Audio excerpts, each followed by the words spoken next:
مفيش لحمة مفيش فراخ، الحمد لله. احنا اخر الشهر طبعا، ودي ايام الزنقة زي ما انا بسميها. هنعمل برضو اكل لذيذ وطعم وفيه قيمة غذائية عالية.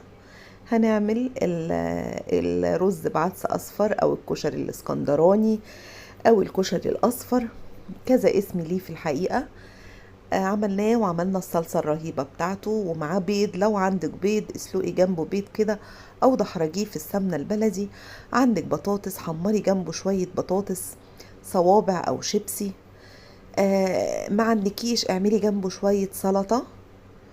كله في الاخر هيبقى غدا مغذي ولذيذ وموفر، والحياة بتمشي واليوم بيعدي، وبألف هنا وشفا وصحة عليكم. والطريقة بالتفصيل عندي على القناة.